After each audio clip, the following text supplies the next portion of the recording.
First World War.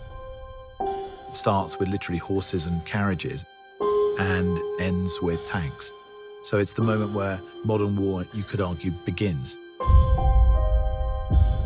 From the very beginning, I felt this movie should be told in real time. Every step of the journey, breathing every breath with these men felt integral. And there is no better way to telling this story than with one continuous shot. 3, 2, 1, go, go!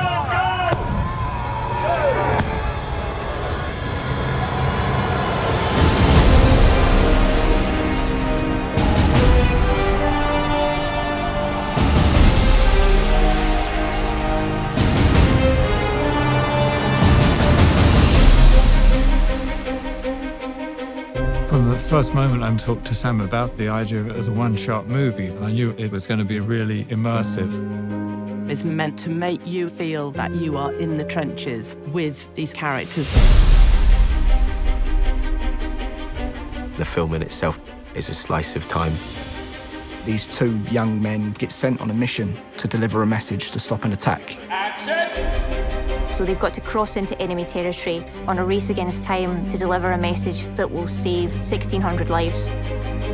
And the camera never, ever comes away from the two characters. There's always that sort of get-out-of-jail card that you have with a movie. Well, you know, we might be able to cut around this, or we might take that scene out. That's not possible on this film. The dance of the camera and the mechanics all have to be in sync with what the actor's doing. When you achieve that, it's really beautiful and exhilarating. Sometimes you have a camera being carried by an operator, hooked onto a wire, and the wire carries it across more land, and it's unhooked again. That operator runs with it, then steps onto a small jeep, which carries him another 400 yards, and he steps off it again and goes round a corner. Let's go back to one. This film does not take place in a series of interiors. This is endless exteriors. No location ever repeats, so you're constantly moving through landscapes.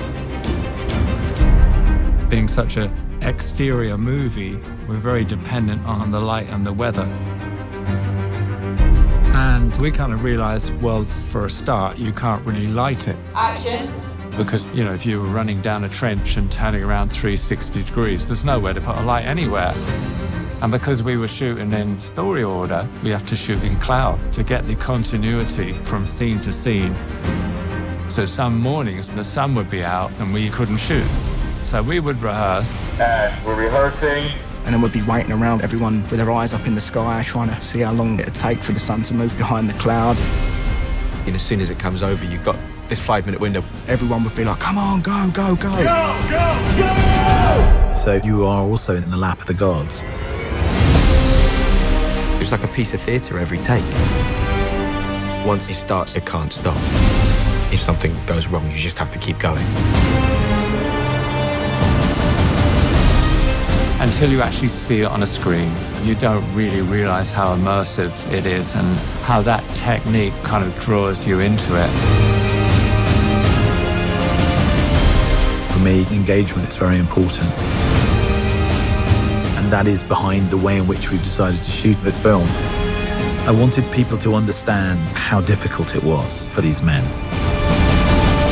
And the nature of that is behind everything.